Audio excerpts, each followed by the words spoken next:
Hi everyone. तो this is 6 अगस्त 2024। आज है आपका 6 अगस्त 2024। डे है आपका ट्यूसडे। स्टार्ट करते हैं अपने पहले क्वेश्चन से। देखो, जो हमारा पहला क्वेश्चन है वो ये है। क्या कह रहा है पहला क्वेश्चन? कि इनमें से कौन सा स्टेटमेंट है जो करेक्टली मैच है, ठीक है, वो उसको देखना है, ठीक है। और ये वाइल्ड लाइफ एरियाज़ के बारे में कह रहा है, ठीक है। पहला क्या कहता है? बांधवगढ़ टाइगर रिजर्व, ये कहाँ? महाराष्ट्र दिखा रहा है। और सेकंड क्या कहता है? सहदोल फॉरेस्ट सर्कल उड़ीसा। थर्ड कहता है सारिस्का टाइगर रिजर्व राजस्थान।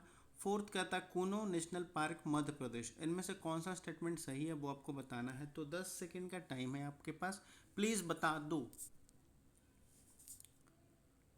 तो देखो, इसका सही आंसर क्या हो जाएगा? ये इसका सही आंसर हो जाएगा आपका बी ऑप्शन हो जाएगा, यानी केवल दो सही है। कौन सा नो सही है? 3 और 4 सही है, ठीक है। 1 और 2 गलत है। कैसे गलत है? तो क्या कहता है, देखो ये कह रहा है कि बांधवगढ़ टाइगर रिजर्व और सहदेल और फॉरेस्ट सर्कल हर बोथ जो लोकेटेड है वो आपका मध्य प्रदेश में लोकेटेड है, ठीक है। और हाल ही में न्यूज़ में रहा था, किस लिए? क्योंकि labs flagged by the special investigation team जो डेथ के लिए आए थे, वो इन्वेस्टिगेट कर रहे थे कि वहाँ एक टाइगर जो 2021 से 2023 के बीच में जितने टाइगर डेथ हुए हैं उसके बारे में, ठीक है। अब सारिस्का टाइगर रिजर्व की बात करता है तो वो आपका राजस्थान में है, ठीक है। और आपके बात करता है कूनो नेशनल पार्क का, तो आपको पता होगा ये फेमस हो चुका है, मध्य प्रदेश में है, ठीक है। जहाँ आपको पता होगा कि कह सकते हैं कि चीता को लाया गया था प्रधानमंत्री मोदी जी के द्वारा, ठीक है। चलते हैं नेक्स्ट क्वेश्चन पे। देखो, नेक्स्ट क्वेश्चन हमारा क्या कहता है कि international conference of agriculture economics की बात कर रहा है, ठीक है। क्या बात कर रहा है? तो इसके रिगार्डिंग कौन सा स्टेटमेंट होगा वो सही आपको बताना है, ठीक है। पहला स्टेटमेंट कहता है it is annually conference organise by the international association of agriculture economist, ठीक है। ये एनुअली ऑर्गेनाइज किया जाता है international association of agriculture economics के द्वारा। सेकंड कहता है conference is being hosted by India for the first time this year, इस साल इंडिया पहली बार होस्ट कर रहा है, ठीक है। थर्ड स्टेटमेंट कहता है founding president of ICAE was Lord केल इमरिस्ट। इसका जो फाउंडिंग प्रेसिडेंट है ICA का वो लॉर्ड केम्ब्रिस्ट है, ठीक है। इनमें से कौन सा स्टेटमेंट सही है वो आपको बताना है। तो 10 सेकंड का टाइम।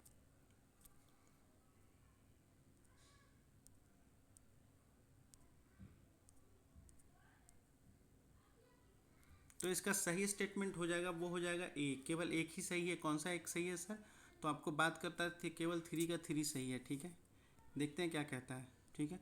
तो 3 का 3 सही है। कैसे? India is hosting 32 international conference agriculture from 2 to 7 July. India host कर रहा है 2 to 7 जुलाई। और ये इंडिया कह सकते हैं कि इंडिया पहली बार नहीं होस्ट कर रहा है। इसके पहले इंडिया 1958 में होस्ट कर चुका है। वो मैसूर में होस्ट किया था, किसके कह सकता हूँ प्राइम मिनिस्टर टर्म में, तो आपका पंडित जवाहरलाल नेहरू के प्राइम मिनिस्टर टर्म में यूज़ किया था, ठीक है।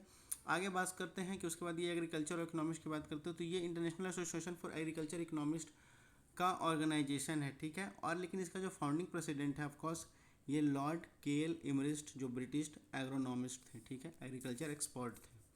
चलते हैं अपने नेक्स्ट क्वेश्चन पे। देखो, नेक्स्ट क्वेश्चन जो हमारा है वो ये कहता है कि the union government to draw the money from the consolidated fund of India to meet the expenditure estimate for the budget year. तो इसमें से किस के रिगार्डिंग ये बात कर रहा है कि consolidated first of fund of India है वो एक्सपेंडिचर जो मीट करता है, तो वो किसके केस पे निकाल सकते हैं? तो money bill, financial bill first, financial bill second, या अप्रोप्रिएशन बिल, ठीक है। 10 सेकंड का टाइम है, प्लीज़। देखो, इसका सही आंसर हो जाएगा डी, अप्रोप्रिएशन बिल हो जाएगा। अप्रोप्रिएशन बिल क्या है सर? तो देखो, अप्रोप्रिएशन बिल क्या कहता है कि Lok Sabha passes the appropriation bill to authorise the union government to draw the money from the consolidated funds of India to meet the expenditure estimate for the budget year. देखो, इसको ऐसे समझते हैं कि तो बजट आता है हमारा बजट पास होता है, ठीक है। बजट में जितना आपका एक्सपेंडिचर बताया जाता है उसके लिए क्या होता है, लोकसभा में कि अप्रोप्रिएशन बिल पास होता है, ठीक है। उसके बाद क्या करती है, उस बिल को पास होने के बाद जो सरकार होती है, गवर्नमेंट होती है, यूनियन गवर्नमेंट, वो मनी विड्रॉ कर सकती है कंसोलिडेटेड फंड ऑफ इंडिया से, ठीक है, जो आपका वो पूरे साल बजट में यूज़ करेगी, खर्च करेगी, ठीक है। तो ये हो जाएगा आपका अप्रोप्रिएशन बिल, ठीक है। याद रखिएगा, बहुत इंपॉर्टेंट हो जाएगा ये। सेकेंड, उसके बाद क्या कहता है कि ये कहाँ था, ये सिर्फ लोकसभा में ही इंट्रोड्यूस होता है, ठीक है। अब बजट की बात कर ली जाए तो बजट का जो साइकिल होता है डिस्कशन और कट मोशन होता है, और आपको पता होगा डिमांड फॉर ग्रांट होता है डिस्कशन के लिए, ठीक है। तो ये रहा आपका, क्या हो जाएगा आंसर? डी हो जाएगा आपका, ठीक है। चलते हैं अपने नेक्स्ट क्वेश्चन पे। देखो, हमारा नेक्स्ट क्वेश्चन है वो ये है, कह रहा है जस्टिस गीता मित्तल कमेटी के रिगार्डिंग कौन सा स्टेटमेंट सही है वो बता रहा है। पहला स्टेटमेंट कहता है Supreme Court order the setting of the committee to oversee the relief and rehabilitation in Manipur, यानी सुप्रीम कोर्ट ने एक कमेटी सेटअप की थी रिलीफ और रिहेबिलिटेशन मणिपुर के लिए, ठीक है। आपको पता होगा पिछले 1 साल से मणिपुर में वायलेंस हो रहा है, ठीक है। सेकंड स्टेटमेंट कहता है all the 3 member in the committee are women, ये इस कमेटी में जो तीनों मेंबर थे तीनों की तीनों महिलाएं थी। तो कौन सा स्टेटमेंट आपका सही है वो बताना है। 10 सेकंड का टाइम है, प्लीज़ बताओ तो आप लोग। 1 सेकंड, प्लीज़ बताओ। तो क्या हो जाएगा इसका आंसर? इसका आंसर सी हो जाएगा। बोथ 1 एंड 2 दोनों के दोनों सही हैं। दोनों के दोनों कैसे सही हैं? तो देखो बात करता है कि सुप्रीम कोर्ट एक्सटेंड किया है tenure of justice Geeta Mittal committee by 6 month, 6 month के लिए एक्सटेंड कर दिया गया है कि उसको उनको रिपोर्ट बना के सौंपने के लिए, ठीक है। It committee has 3 farmer women high court जजेस में 3 फॉर्मर वुमेन हाई कोर्ट में 3 महिलाएं हैं जो हाई कोर्ट के जज रह चुकी हैं, ठीक है।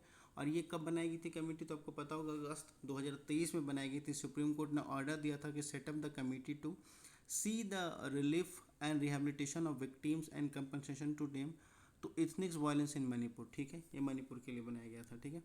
चलते हैं अपने नेक्स्ट क्वेश्चन पर।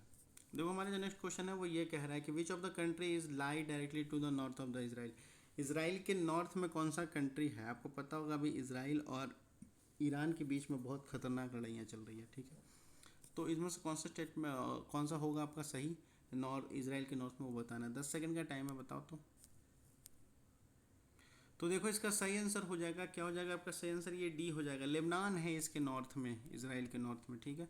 कैसे लेबनान है? तो देखो बात करता है कि option D is correct. Killing the forts Shukar senior Hizbul commander Beirut Ismailia Haniyeh, वो क्या था आपका कह सकते हो कि तेहरान में इनकी डेथ हो गई है। हमास के लीडर थे वो, ठीक है।